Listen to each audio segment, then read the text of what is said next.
Hey, Jeff Luff here from Alternative Heating and Supplies. Today we're going to be talking about the green light that's on the WoodMaster furnaces. Now it's basically a very simple fix. Now there's two things that make that light work. One is a float.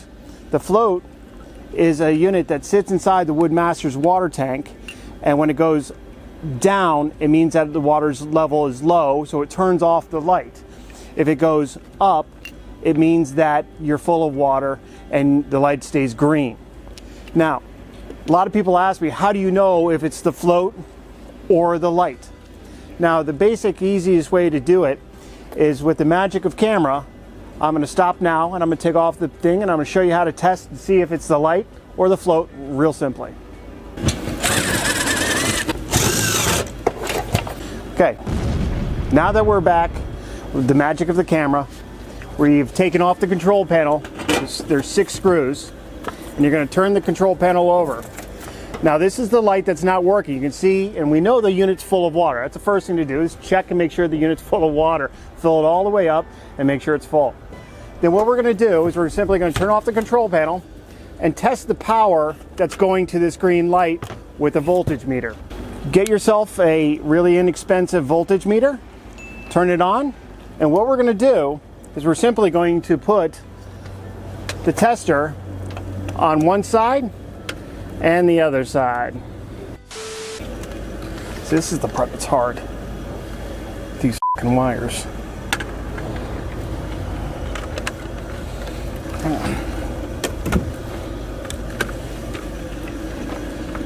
See, now it's not long enough. God. So what we're going to do is we're going to take our tester and put it in one side. And take the other side. Okay, you can see that we're not getting any voltage to this light. That is why the light is not working. So this means that the float is what's bad here. So now to fix the float, this is the float that sits inside the unit. This float is located right under the center light. You peel back the tin, and it mounts right in top of the barrel on top of the WoodMaster right here. The wire runs from here over to the back side of this control panel behind this box, and that's what you need to fix. This is part number WL001. Now, if the voltage was correct going to the WoodMaster, so I did get 110 to that test right there, then I know the light is bad. Now, a lot of people ask me, can I just buy the bulb? The bulbs are actually pretty pricey and they're hard to get. They're all LED. And a lot of them are built in already. So they do change. Now in this case, you'll see that these lights look different on the back as well. It doesn't mean anything. It does work and it mounts the same way. You're simply going to unscrew, and when you put this one in, you're going to unscrew this, mount it through the hole, put this back on, and simply mount your 2 wires. What WoodMaster does and different companies do, and this applies to most any other boilers that are out there that have these kind of a light to indicate water low, is these things change quite often in the industry. They get better pricing or just simpler to find or simpler to install, but fundamentally it does the same thing. So I hope that helps, and if you have any questions, leave remarks down below. I'll try to get to them. We are getting a lot of comments and a lot of phone calls and things like that. It's hard for us to get back to you all, but we're doing our best that we can. Thank you, and we appreciate you at Alternative Heating. Thank you.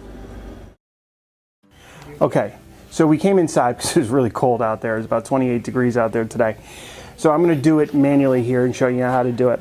This is the old style light. This furnace that I'm holding, control panel, is about 12 years old. So the way you take this out is that, and you can see the difference between the new light and the old light, is basically, I'm going to turn around here, and basically you disconnect these 2 wires, which I've already done. There's a little red switch here, okay? You're going to click that to the left, pulls out the light, okay? That is the actual light bulb. They were very hard to find, and they were actually almost as expensive as the whole part. That's what made me just get the whole part all together. Then you're going to unscrew the thumb screw here. You can see me doing that. It comes out. Then you're going to pop out the light. which is going to now leave the hole right in the middle. You're going to take the new light. The new light has the same kind of thumb screw to it. Put that in, mount that, remount the thumb screw. You're going to remount the wires into the side under the screw. You put them in, and then you tighten down the screw with your little tweaker. And then you do the other side, and that completes your install. It's that simple to change the light to a new light from the old light.